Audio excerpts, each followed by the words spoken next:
Vamos a iniciar la última unidad, la unidad 6, Arquitectura y Espacio Americano, Prehispánico y Colonial, viendo específicamente la arquitectura prehispánica.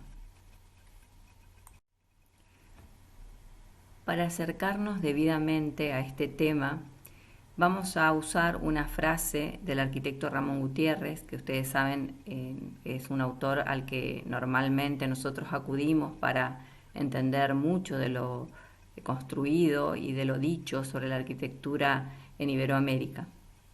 Voy a citar lo que dice. Por ejemplo, yo no he estudiado el tema prehispánico, no lo domino, no lo conozco, y yo ahí veo que hay una distorsión mía, metodológica, en utilizar las fuentes. El edificio también es una fuente.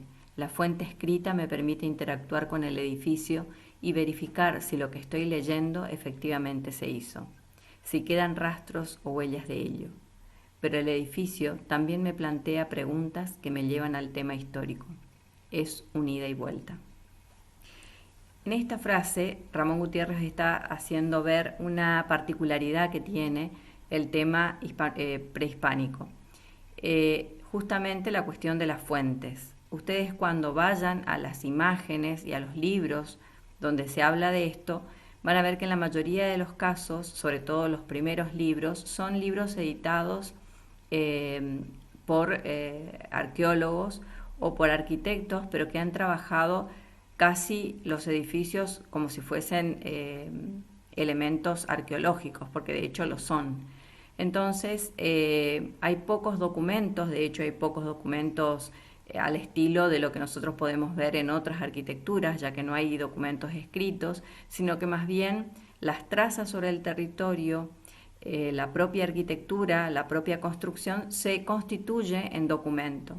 Entonces, lo que nosotros vamos a ver cuando vamos a las fuentes, a los libros, son algunas de las pocas interpretaciones que se han hecho sobre estudios arqueológicos, ¿sí? De hecho, muchos de los edificios que nosotros vemos con determinado nombre no es porque realmente los naturales de América le hayan puesto ese nombre, sino porque los arqueólogos que han encontrado determinados vestigios le han puesto un nombre determinado. Entonces, en este sentido es diferente a cómo nos referimos a arquitecturas que ya tienen siglos o muchísimo tiempo de decantación histórica, de documentos que se han ido revisando, de interpretaciones de esos documentos y a su vez de interpretaciones de las interpretaciones de los documentos. Entonces, el caso de prehispánico es realmente muy particular. En primer lugar, vamos a ver la localización y la periodización de lo que llamamos nosotros arquitectura prehispánica de manera general.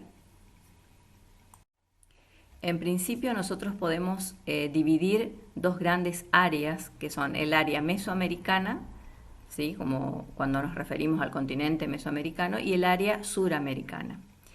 En el área mesoamericana tenemos como culturas importantes los aztecas y los mayas, mientras que en el área suramericana tenemos a la cultura inca. Así como teníamos la situación de las culturas en el territorio, es decir, en el continente americano, podemos ver también la ubicación de estas culturas en la línea del tiempo, por lo menos de las principales culturas prehispánicas.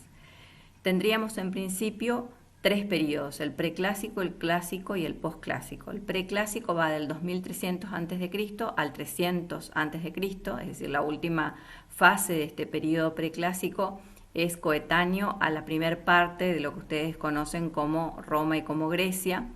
Y allí tenemos la cultura zapoteca y la olmeca. Luego en el periodo clásico tenemos a los mayas y los teotihuacanos, va del 300 a.C. al 900 después de Cristo. Hay que decir que aquí nos referenciamos más que nada en los teotihuacanos clásicos, porque es cierto que hay una primer parte de Teotihuacán que comienza en el periodo preclásico. Luego tenemos el último periodo, que es el posclásico, que va desde el 900 después de Cristo a 1530. Fíjense que cuando tomamos la fecha final coincide con la llegada de los españoles y la invasión de los españoles a estas culturas. Aquí tenemos a los toltecas, a los aztecas como un imperio muy importante y también a los incas. A los aztecas tenemos desde 1180 a 1521, que es justamente la llegada de Hernán Cortés, y los incas de 1450 a 1532, que es la llegada de Pizarro, que son los conquistadores, cada uno en un caso distinto, conquistadores de la corona española. Diferenciando estos periodos de las culturas prehispánicas, vamos a ver un poco las características muy generales de cada una de las culturas que incluimos dentro de los periodos. En el periodo preclásico comienzan los rudimentos de la tecnología, todo se constituye a través de ceremonias que son de tinte religioso, se empiezan a especializar en artes y oficios, hay ya una diferenciación social, de estratos sociales, hay un rudimento del calendario, es decir, de cómo contar el tiempo, que en general se tenía como referencia el tema de las cosechas o las fases de la luna, y unos rudimentos de escritura. Para el período clásico es ya el máximo apogeo de estas culturas, por eso se le llama clásico. Siempre ustedes saben de que cuando hablamos de clásico estamos hablando de el momento cúlmine, ¿no es cierto?, de cada una de las culturas.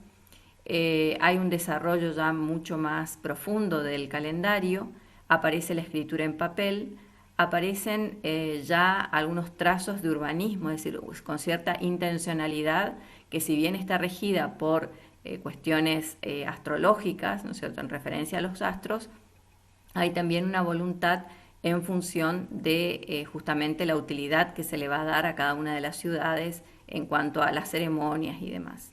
Y por tanto aparecen en principio antes de las ciudades, y casi les diría como un mojón a partir del cual se empiezan a constituir las ciudades, los grandes centros ceremoniales, ¿sí?, que son grandes extensiones de territorio que se destinan a las ceremonias rituales religiosas. Después, en el último periodo, en el posclásico, en general es un periodo de guerra y destrucción, es decir, siempre hay alguna cultura o algún grupo, incluso del propio, podrían ser también culturas prehispánicas, que destruyen a las culturas existentes, las últimas que nosotros conocemos, la azteca y la inca. La destrucción viene de la mano del hombre español. Por tanto, hay una degeneración en general del arte, en este caso de la cerámica, en general también un mayor interés en los edificios civiles, es decir, en los edificios que de alguna manera se van a convertir en instituciones, digamos, normativas en cuanto a cómo se va a manejar la sociedad. Hay un creciente militarismo, es decir, hay una clase social que se va a dedicar estrictamente a defender a toda la ciudad, es decir, a ser el brazo armado, digamos, de toda la ciudad, que van a ser los militares, y justamente es lo que decíamos, coincide también con la llegada de los españoles y la conquista española. Bien, como habíamos dicho, en el área mesoamericana vamos a ver a los mayas, a los teotihuacanos y a los aztecas. Vamos a ver en términos generales cómo se constituye la cosmovisión de estas culturas. Antes que nada, hay que decir que no se puede entender una obra de arquitectura, ni un conjunto de obras, ni una ciudad, sin explorar la cultura que ha producido estas obras, ya que la arquitectura es siempre la formalización y la materialización de una determinada manera de entender el mundo, es decir, una cosmovisión. Lo que se está queriendo decir aquí es ni más ni menos que la cosmovisión es la manera de entender el mundo de una determinada cultura, y todo lo que esta cultura haga, todas las realizaciones y construcciones que esta cultura realice a lo largo de su vida, es decir, entre ellas, por ejemplo, la arquitectura, el arte, tienen que ver necesariamente con esa cosmovisión, con esa manera de entender el mundo. Bueno, vamos a referirnos entonces a las culturas principales en Mesoamérica y en Sudamérica. En Mesoamérica, la podemos ver en la imagen de la derecha, tenemos a la cultura teotihuacana, que va del 400 a.C. al 800 después de Cristo. Los mayas, que van del 300 a.C. al 900 después de Cristo. Los aztecas, del 1250 al 1521 después de Cristo. Y en Sudamérica, la cultura tiahuanaco, que es la más antigua, digamos, que va del 400 a.C. al 1000 después de Cristo, y los incas, que es probablemente la más importante y la que nos vamos a detener, que va del 1100 después de Cristo al 1520 después de Cristo. Estas también son características generales de todas las civilizaciones precolombinas, sin situarnos en una determinada o en particular. En general son gobiernos teocráticos, es decir, que el gobernante de cada una de estas culturas es también el máximo líder a nivel religioso. Es una organización social compleja, tiene una cierta división de clases, hay un conocimiento avanzado de las ciencias exactas, por ejemplo, de la matemática, la geometría, la física, la medicina también y la astronomía. Por ello es que pueden construir calendarios, en la mayoría de los casos muy exactos. Hay una organización del trabajo por especialidades, es decir, hay una división del trabajo. Una de esas especialidades justamente es la arquitectura y por eso tienen mucha gente destinada a trabajar en la construcción de arquitectura en general monumental por las dimensiones y por la escala que tiene.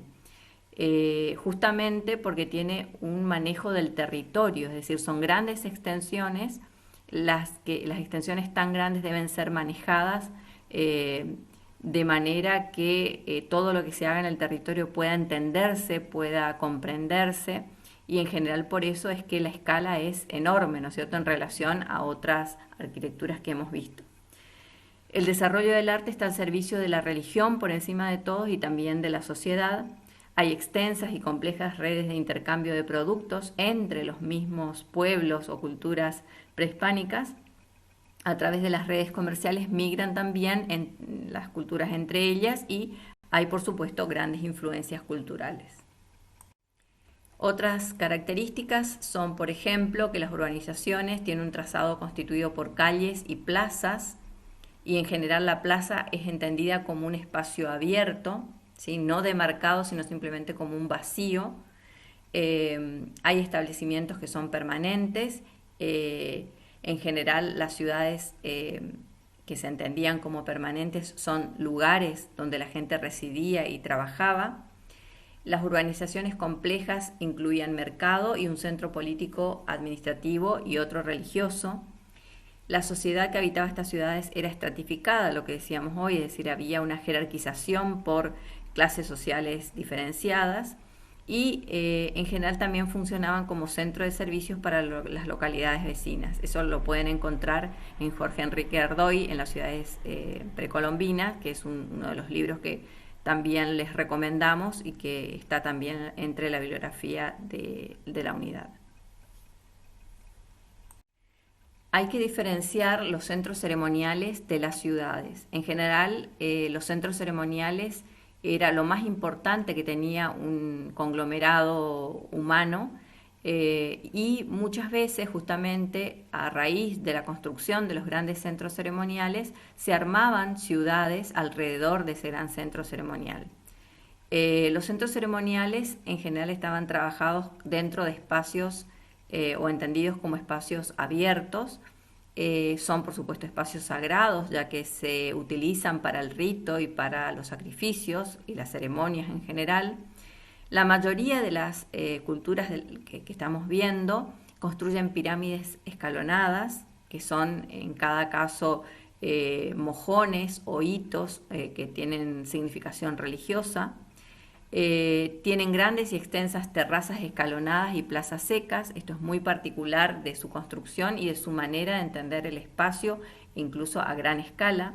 El centro ceremonial es a la vez un centro religioso y un centro social y de poder, y también se convierte en un centro comercial. Por eso es que decíamos que finalmente se realiza un gran conglomerado alrededor de justamente el centro ceremonial, armando lo que se llama o lo que nosotros entendemos ya ciudades. Bueno, acá veremos cuáles son las ciudades más importantes según los periodos y según las áreas. Ahora vamos a ver primero el área mesoamericana. En este listado solo vamos a ver aquellas culturas que podemos circunscribirlas al área mesoamericana. Dentro del preclásico tenemos la de San Lorenzo, La Venta y Teotihuacán I, que esto es lo que les decía yo, que es como el preanuncio, digamos, de los teotihuacanos que empiezan ya en el preclásico hasta el 300 a.C. a tener algún tipo de manifestación. Luego, mayoritariamente durante el clásico aparece realmente Teotihuacán como la conocemos, ¿no es cierto?, que va del 300 a.C. en Teotihuacán II hasta el 900 después de Cristo en Teotihuacán III. El Tajín, que también es una cultura muy importante, como Monte Albán, los cerros, que es una cultura en realidad que inicia la cultura maya, por eso lo conocemos como proto-maya. Tikal, que es un centro ceremonial muy importante dentro de, ya incluido en la cultura maya, así como las Piedras Negras, que es otro centro ceremonial, y Palenque. Y ya en el postclásico tenemos a Tula, que es tolteca, a Chichén Itzá, que es maya tolteca, y a Tenochtitlán, que es azteca, que es una de las últimas, de los últimos centros ceremoniales y últimas culturas que vamos a ver. Aquí está el mapa como para que puedan ver en Mesoamérica todas las ciudades de las que estuvimos hablando. Pueden situar ustedes allí a Teotihuacán, a Tula, como las más importantes, ¿no es cierto?, a Monte Albán, a San Lorenzo, a La Venta, Palenque, Piedras Negras. También pueden ver a Chichén Itzá, ya en el istmo, digamos, de la zona maya. Después pueden ver algunas otras culturas como algunos otros centros ceremoniales como Quirigua, por ejemplo, pero en general son todos los centros ceremoniales o sitios relevantes que podemos encontrar dentro de la zona mesoamericana. Incluso aquí tienen ustedes una simbología para entender cuál de estos centros ceremoniales es preclásico, cuál es clásico y cuál es posclásico.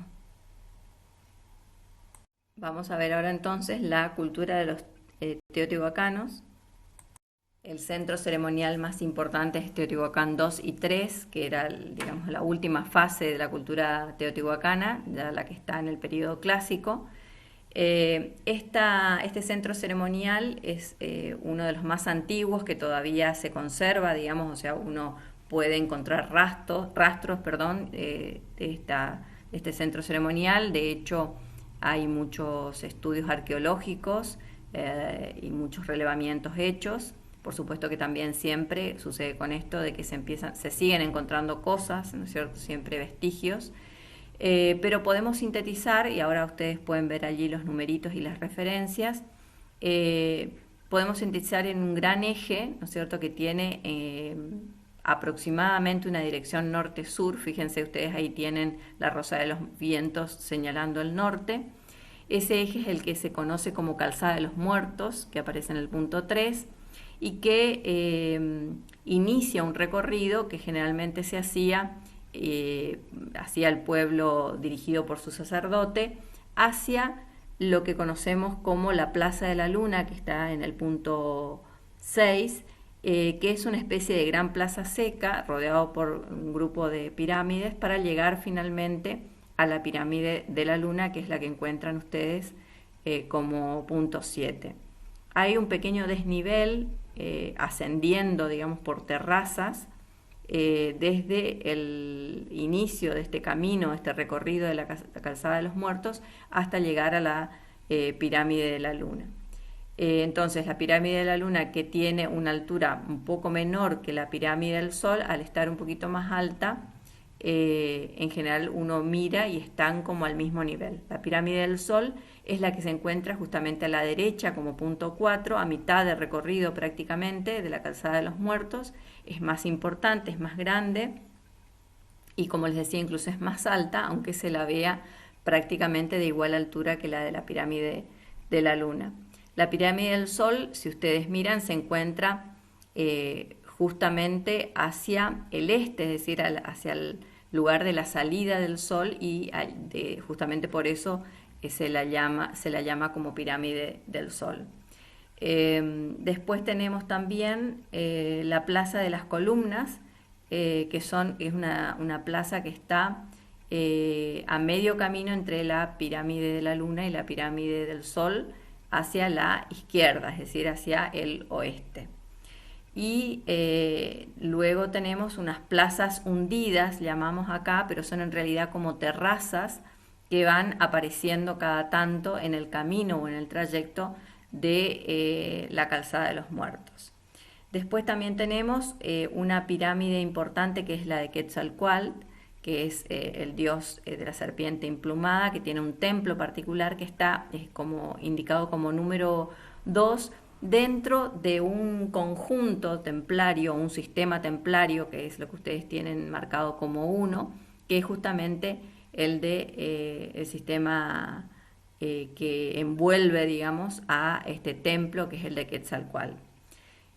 Allí aparecen, rodeando esa plaza seca donde está el templo, una serie de palacios, que es donde se encontraban los sacerdotes y los dirigentes más importantes.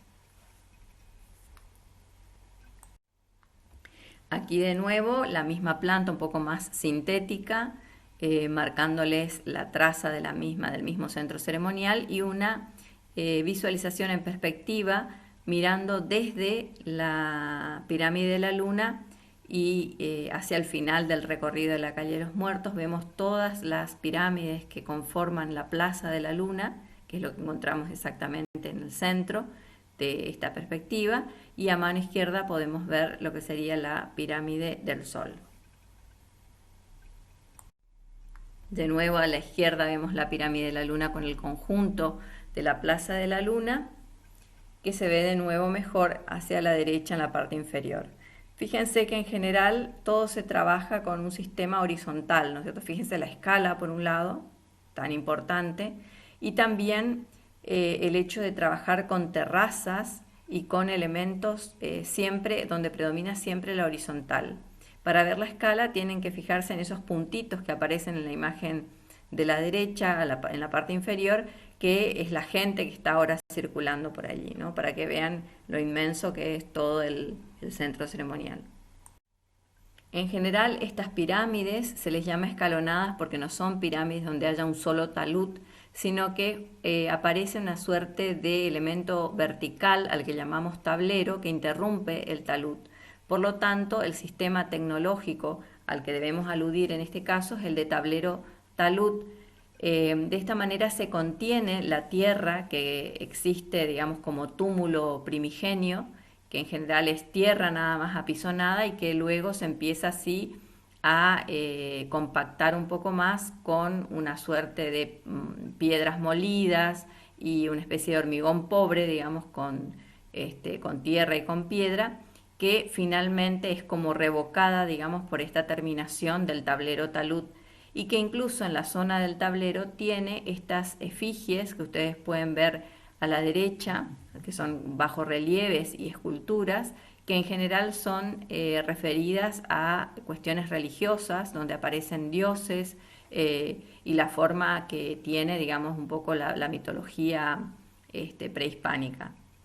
Luego aparecen también las alfardas, que son los dos elementos guía, digamos, que encierran a la zona de las escalinatas, ya que cada una de estas pirámides debía uno ascender a estas pirámides por las escalinatas, porque justamente en su cúspide era donde normalmente se hacía el rito religioso, que en algunos casos era un sacrificio.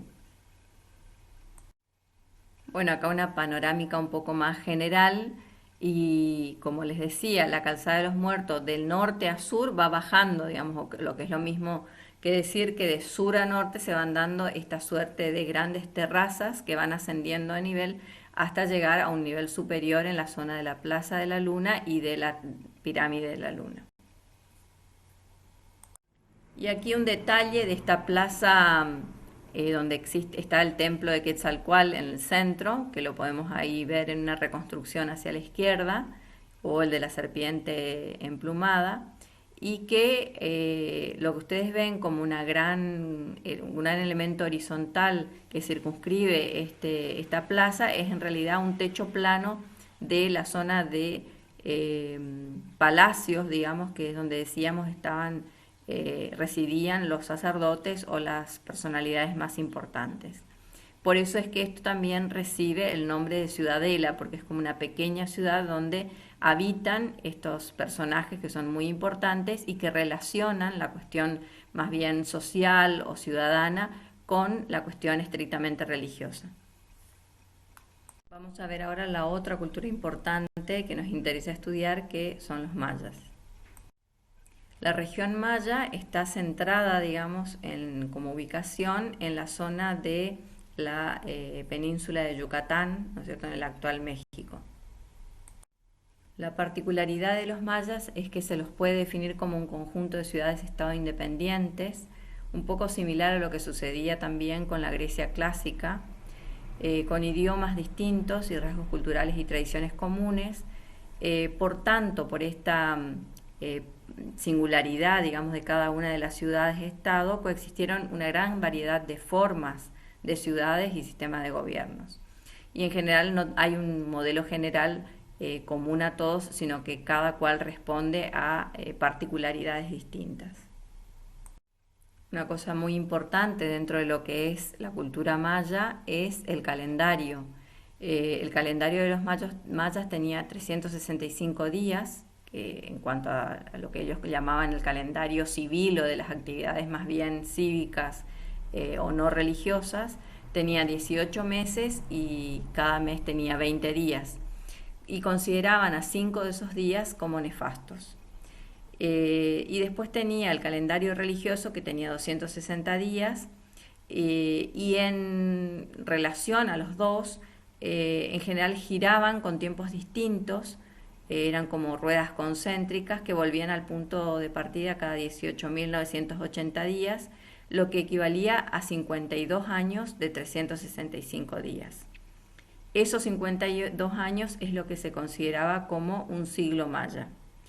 El calendario religioso, que se llamaba Solkin, los números más importantes en ese calendario eran el 13, el 26 y el 52. En cuanto a la organización social, existía un jefe supremo, una nobleza que era el séquito de ese jefe, los sacerdotes, ciertos comerciantes y guerreros. Después, más abajo, estaban los artesanos y los funcionarios, es decir, los que se dedicaban a las cuestiones administrativas por un lado y las cuestiones artesanales o artísticas, o los constructores, y luego los hombres comunes, que en general eran los agricultores, los esclavos y los sirvientes. Era un sistema de clases rígido, centralizado en la imagen de un gobernante supremo. Por supuesto, era una civilización teocrática, es decir, centrada en lo religioso y en Dios, como en los dioses, como centro de su organización civil. Tenía la dinastía del jefe, era hereditaria, es decir, que las dinastías se iban armando justamente por herencia, de cómo se pasaba de padres a hijos este poder, digamos, del jefe supremo, y fomenta el culto a un gobernante con características divinas, es decir, se entendía que el gobernante de alguna manera tenía casi las mismas cualidades que un dios. Sus construcciones tenían cierto carácter flexible, digamos, en el sentido de que admitían las ampliaciones. Por ejemplo, en este caso tenemos el centro ceremonial de Huaxatún, que dura 5 siglos entendiendo que el siglo maya son 52 años, y tiene 5 fases distintas de ampliación. Primero, la ubicación de una plataforma con bordes redondeados, donde se colocan 3 pequeños templos. Luego se agregan otros edificios tipo palacio y también se agregan otras escaleras, y luego se incluyen nuevos templos y que incluso son diferentes hasta en el tipo de arquitectura con los que se resuelven esos últimos templos. Es decir, que era muy común de que vayan variando algunas cuestiones dentro de los centros ceremoniales a raíz de esta superposición de templos, a lo mejor en una misma plataforma. Bueno, las viviendas en general varían según la región de las que estemos hablando. Vamos a hablar ahora de una cuestión casi tipológica de las chozas que se usaban en general hechas de adobe o de tierra con techos de paja. Sus techos tenían pendientes muy pronunciadas, como la que vemos hacia la izquierda en la parte superior, y de algún modo acá vemos también un poco la construcción a partir de unos horcones y un sistema de estructura de madera, ¿no es cierto?, que es lo que estamos viendo en la imagen inferior izquierda, y decía que esto de alguna manera también da una guía, digamos, de cómo realizar los templos, ya que los templos, si miramos un poco hacia la derecha, en la parte superior, tienen ciertas similitudes formales a lo que sería la vivienda, con esa especie de grandes techos empinados, solo que por supuesto en este caso eran de material, de piedra y de algún tipo de argamasa. Los templos mayas por lo general se ubicaban en la cima de las pirámides, a diferencia de las pirámides que hemos visto en Teotihuacán, donde arriba de cada pirámide no existía nada, solo la explanada final. En este caso sí aparecen unos templos finalizando todo el conjunto de pirámides. En el caso maya podemos considerar a la pirámide como en realidad un conjunto de elementos. En realidad la pirámide se entiende como una estratificación de 3 niveles, donde la pirámide en sí misma es en realidad el basamento, mientras que lo que siga la pirámide sucesivamente es el templo y luego la crestería. El templo finaliza la pirámide, como habíamos dicho, y forma un conjunto con la misma, también juntamente con la crestería. La crestería es un elemento vertical que aparece por encima del templo y que normalmente tenía algún tipo de alusión a los dioses, con algún tipo de bajo relieve o de grabado, que de manera simbólica tenía un significado particular. Además, vamos a ver ahora cuál es su ubicación también en relación al templo y a la estructura general del mismo. Los mayas idearon un sistema estructural que se llamó bóveda en saledizo o arco maya, que es un modo de salvar un espacio o una luz de pocos metros. Haría las veces de un arco en el caso, por ejemplo, de los romanos, pero en el caso de los romanos se trataba de una estructura de forma semicircular que salvaba un vano bastante importante. En el caso maya no se trabaja con un sistema de arco de medio punto como en el caso romano, y las piezas que constituyen el arco no son radiales como en el caso romano. Las dovelas, por ejemplo, como vemos a la derecha, se constituyen como piezas que se apoyan una con otras de manera sucesiva hasta llegar a la clave, que es la pieza central principal y que conforma todo el sistema de compresión propio de un arco. Mientras que en el caso del arco maya o el falso arco, también se lo puede encontrar con ese nombre, en realidad no se constituye como un arco en sí mismo, sino que es una sucesión de elementos, de mampuestos que pueden ser piedras o partes de algún tipo de ladrillo, digamos, donde sucesivamente uno por encima de otro se va acercando lentamente hacia el centro del espacio que se quiere salvar, de manera que va trabajando en voladizo, digamos, con respecto al elemento inferior inmediato anterior, hasta llegar, por supuesto, al centro del lugar del vano, digamos, que se quiere salvar. Las formas, digamos, que tienen este arco maya o falso arco son variados, pero siempre con el mismo sistema de saledizo, que es el mismo sistema estructural, y acá vemos algunas alternativas, por ejemplo, en la imagen de la izquierda en la parte inferior. En general, por supuesto que esto servía solamente para salvar escasos metros de luz, ¿no es cierto?, no luces importantes. Y también, por tanto, esto condicionaba de alguna manera que los espacios sean de luces pequeñas y en general que se configurasen como elementos muy empinados, digamos, o muy elevados verticalmente.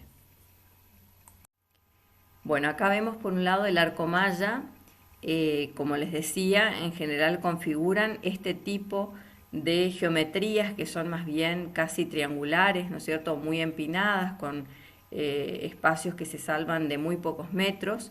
Y por otro lado, en la zona central vemos la graficación de lo que sería la crestería, por ejemplo, en un templo maya, y cómo esta crestería se va configurando como un elemento.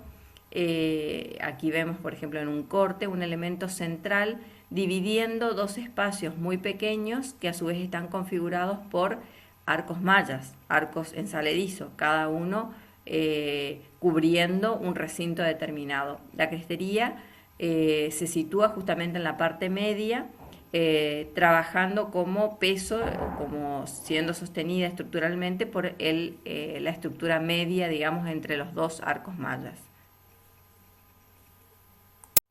En cuanto a la simbología, en el caso del arte maya nos ha llegado bastantes testimonios gráficos, pictóricos y también bajorrelieves.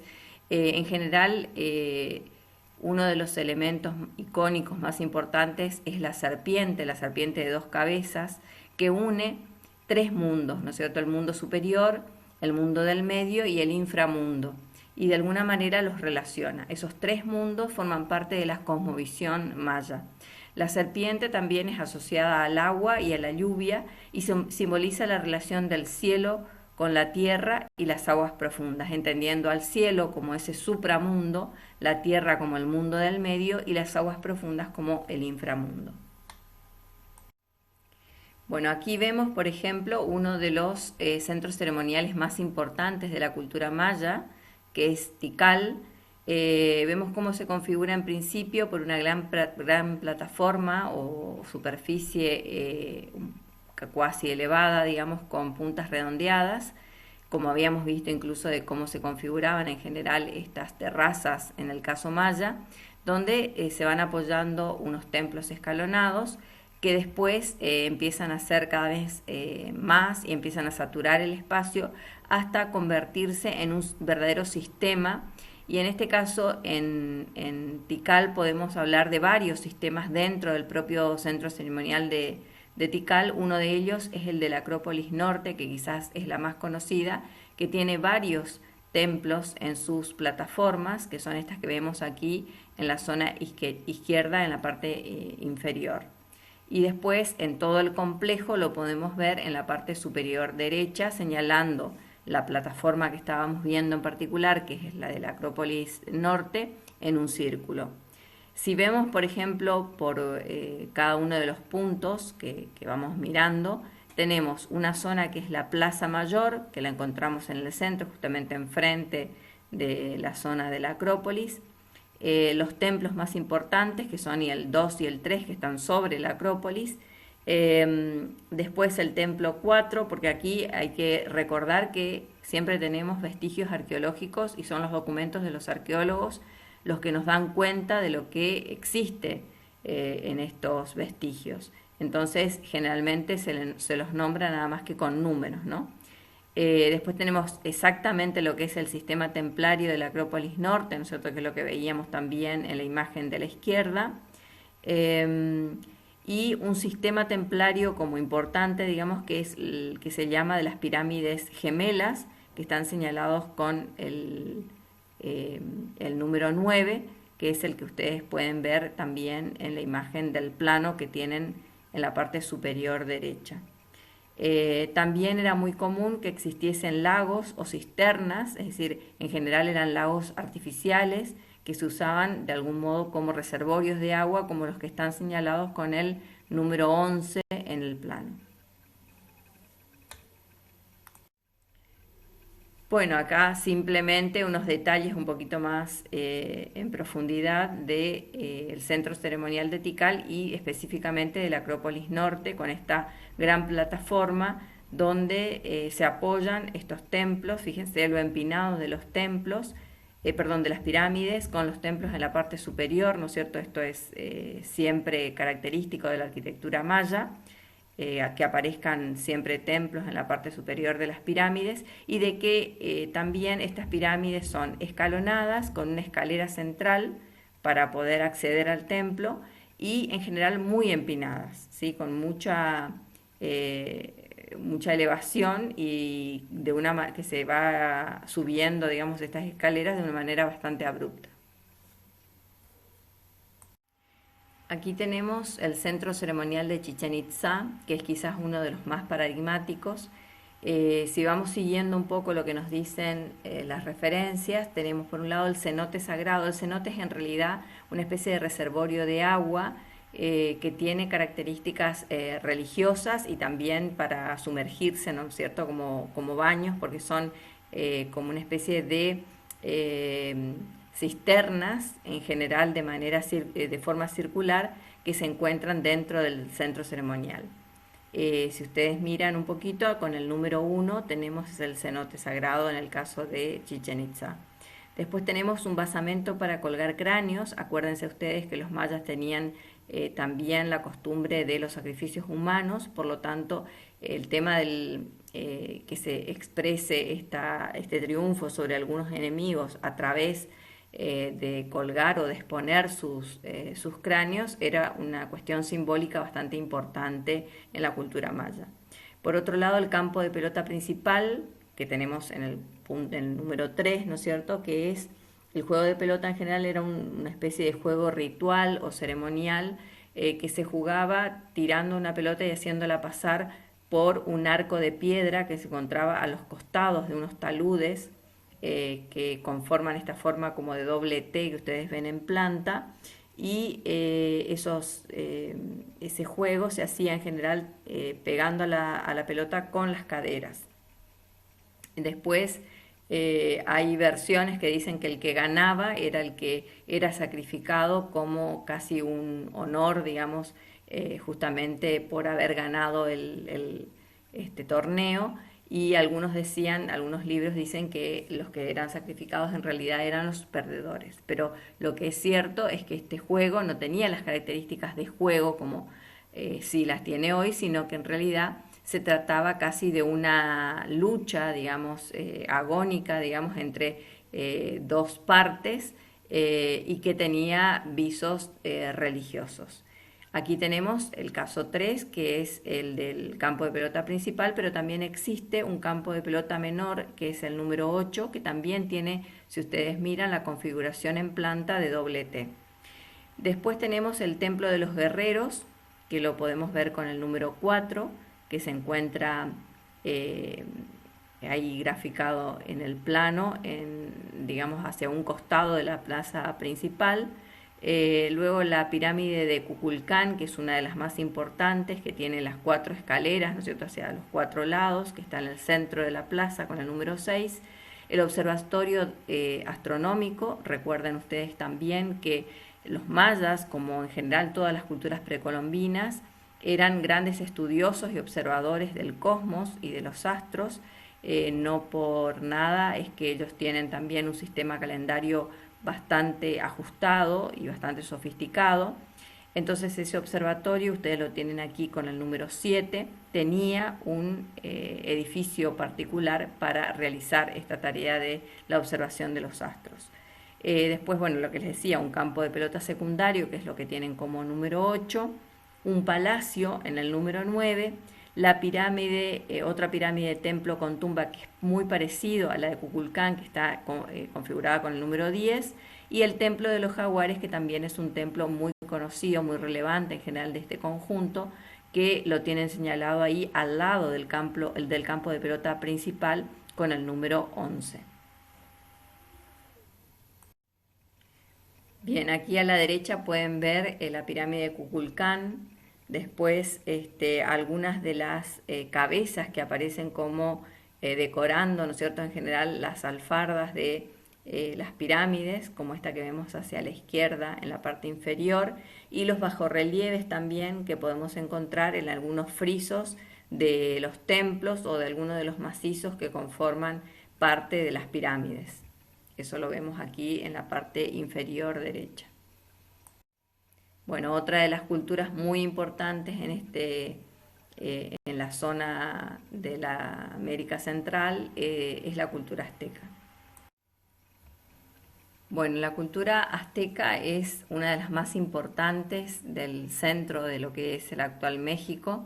De hecho, sobre su centro ceremonial principal se estableció luego de la conquista española lo que sería la Plaza del Zócalo y la Ciudad de México en general, ¿no? Eh, Configurándose la plaza justamente sobre el centro ceremonial. Originariamente era un gran lago, una zona negadiza, que es el lago Texcoco, que poco a poco fue ganado para establecer algún tipo de urbanización, digamos, muy primitiva en principio, a través de lo que se llamó las chinampas, que era un sistema de estacas, digamos, que se clavaban en el fondo del lago para luego conectarse entre sí y armar una suerte de gran red, digamos, que luego se iba llenando con tierra y con vegetación, de manera que se hacía una suerte de grandes islas flotantes. Ese territorio se fue configurando de esa manera. En principio había dos calles principales que de manera ortogonal atravesaban, digamos, esa primer plaza, que era la zona principal de Tenochtitlán, que es donde se configura el centro ceremonial, y luego todo el territorio de alrededor también se fue estableciendo y consolidando cada vez de manera más estable, digamos, hasta que se armó lo que sería la ciudad de Tenochtitlán, alrededor del primitivo centro ceremonial. Y por supuesto luego, ¿no es cierto?, como les decía, se estableció allí la Ciudad de México. Aquí lo podemos ver un poco en planimetría, en la zona inferior izquierda, para que vean cómo se configuran esas dos calles, la zona principal de la plaza y cómo luego se va armando todo el territorio alrededor. Lo que ven ustedes hacia la derecha en la parte superior es primitivamente cómo fue Tenochtitlán, los primeros templos. Lo que primero aparece es el templo mayor, digamos que es esta gran pirámide que tiene dos templos en la parte superior y que está casi en el centro de la plaza, y que después incluso toda esta plaza se va llenando cada vez más de otros templos con otras funciones y complejizando a su vez. Aquí lo pueden ver más en detalle ya cómo finalmente tiene, o sea, qué fisonomía tiene este centro ceremonial de Tenochtitlán. El templo mayor, que era lo que decíamos, que tiene una pirámide con dos escalinatas que van a templos gemelos que están en la parte superior. Luego el templo de Quetzalcóatl, que lo tienen aquí como número 2, ¿no es cierto?, que acuérdense ustedes que el templo de Quetzalcóatl sigue siendo uno de los templos principales porque están dedicados a este dios, digamos, de la serpiente emplumada. Esto ya viene un poco de herencia también de Teotihuacán. Después tienen como otro elemento importante el juego de pelota, que está aquí como el número 4, que tiene una fisonomía distinta a la que hemos visto en Chichén Itzá porque es cuadrangular, pero las funciones son básicamente las mismas. La Casa de las Águilas con el número 5, la Casa de los Jaguares, otros templos diferentes, cada uno con su nombre particular, y luego una imagen en la parte inferior, ¿no es cierto?, donde pueden ver lo que sería el lago Texcoco, las dos calles y la zona del centro ceremonial en la parte central. A la derecha aparece de alguna manera ilustrada la leyenda que decía que los primitivos aztecas supieron el lugar donde fundar Tenochtitlán, porque los dioses le habían dicho que tenían que seguir a un águila que devoraba una serpiente justamente sobre un cactus, ¿no es cierto?, una planta, un vegetal que era muy propio de la zona de México. Cuando ellos vieron esta escena, digamos, materializada que les habían de alguna manera vaticinado los dioses, supieron que ese era el lugar donde debían fundar este primer centro ceremonial que luego daría lugar a toda la ciudad de Tenochtitlán. Tenochtitlán, que primero se configuró como esta primitiva plaza seca, digamos, con algunos templos, luego fue creciendo. Fíjense ustedes un poco lo que son las reconstrucciones que se han armado después en la parte inferior izquierda. También otra imagen ya de casi prácticamente una urbe importante, ¿no es cierto? A partir de las dos líneas, las dos trazas que son estas calles que unen con la zona digamos, de tierra firme para llegar a la plaza principal de Tenochtitlán. Eso como imagen, digamos, lo tenemos en la parte inferior derecha. Ahora en la zona sudamericana vamos a ver las ciudades importantes según los periodos y las áreas. Dentro de la zona sudamericana también tenemos diferentes periodos y diferentes culturas que aparecen en cada periodo. En el preclásico tenemos la cultura chavín del 900 al 200 a.C., durante el clásico la mochica y tiahuanaco como culturas importantes. En el postclásico, que es donde tenemos la cultura más importante y que ha dejado quizás más vestigios actualmente, por ejemplo, la cultura del centro ceremonial de Chan Chan, de Cusco, que es la capital del imperio inca finalmente, y Machu Picchu, que se lo sitúa más o menos hacia 1450 y es quizás una de las más conocidas.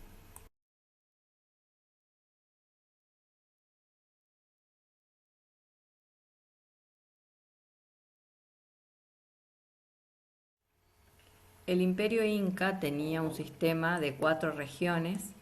Ese sistema era denominado por ellos como el Tahuantinsuyo, cuya capital justamente era el Cusco, ¿no? En el centro donde se unían las 4 regiones, como vemos aquí en el mapa. La iconología inca es muy rica.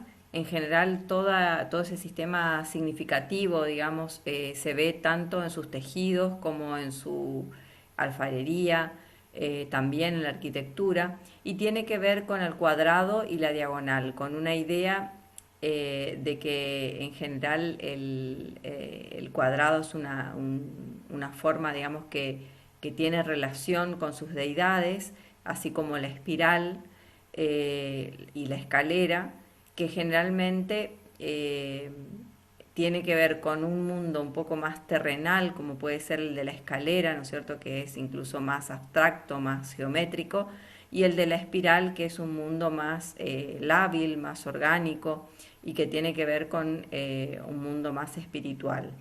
Esto se repite en muchas de las decoraciones incas, en todo su arte y su artesanía. Vuelve a aparecer, por ejemplo, en los tejidos, en los ponchos incas, siempre la espiral y la diagonal.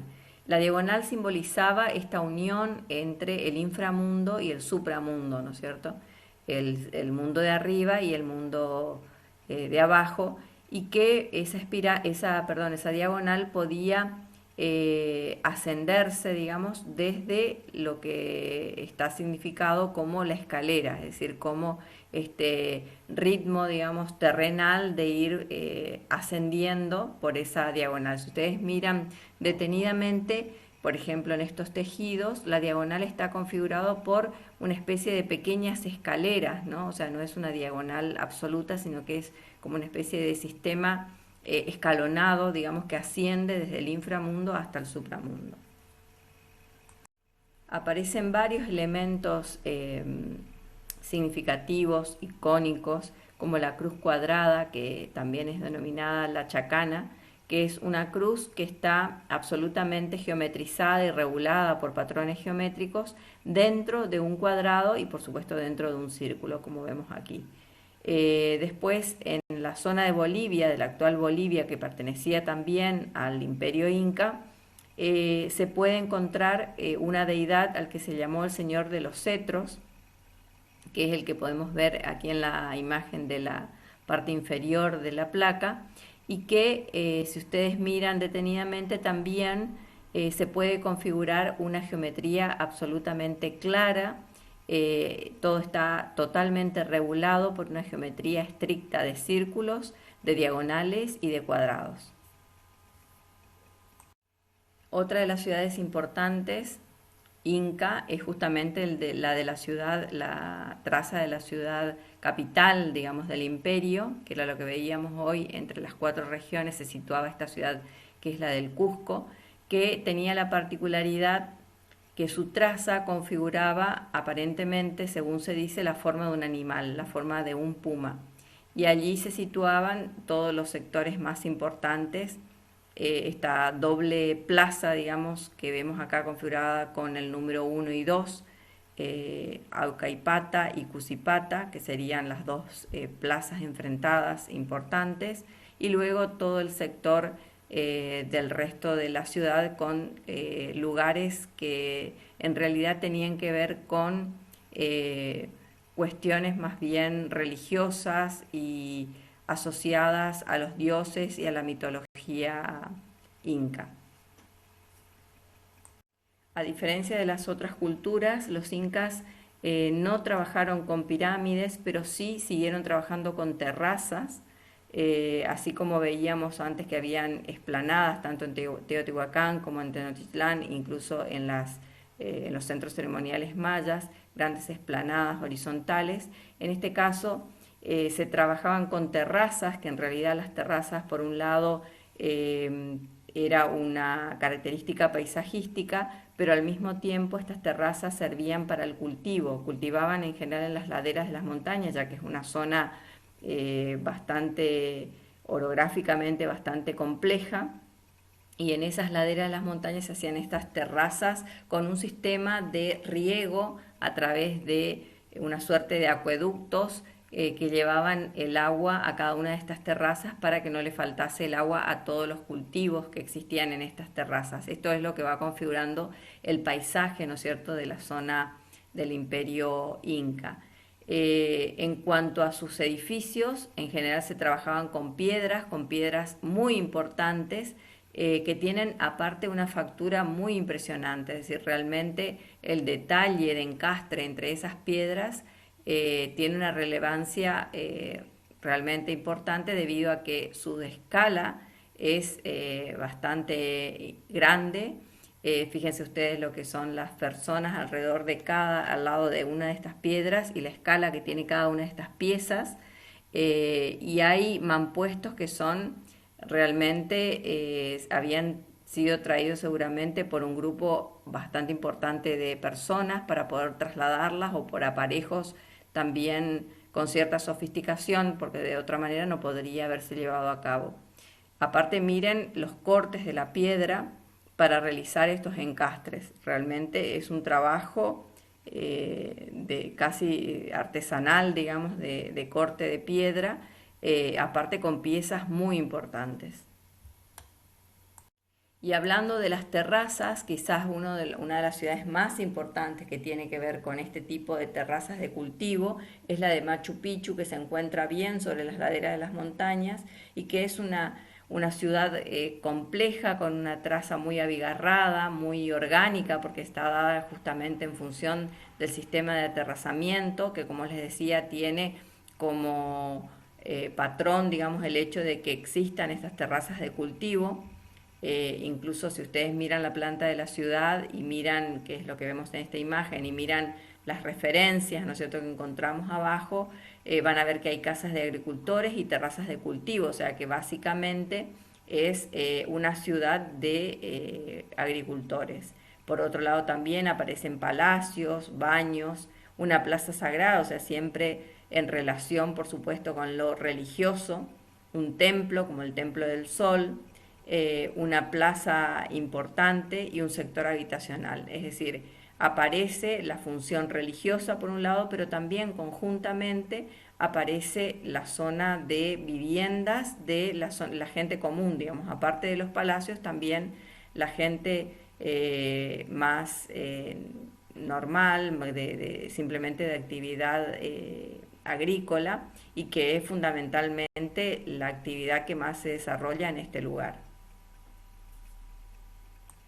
Si bien se configura como una ciudad y no como un centro ceremonial en el sentido que está mixturada la cuestión religiosa con la zona habitacional de la gente común, de los agricultores, se puede entender que en general toda la ciudad puede ser entendida como una ciudad sagrada. Y aparte tiene la particularidad, como les decía, de que está en las laderas de las montañas, de montañas muy altas, y en ese sentido se la conoce también como la ciudad de las nubes. Bien, para finalizar les dejamos la bibliografía. Mucha de esta bibliografía les vamos a subir también en el blog o en el aula virtual y ustedes podrán acceder a las más importantes.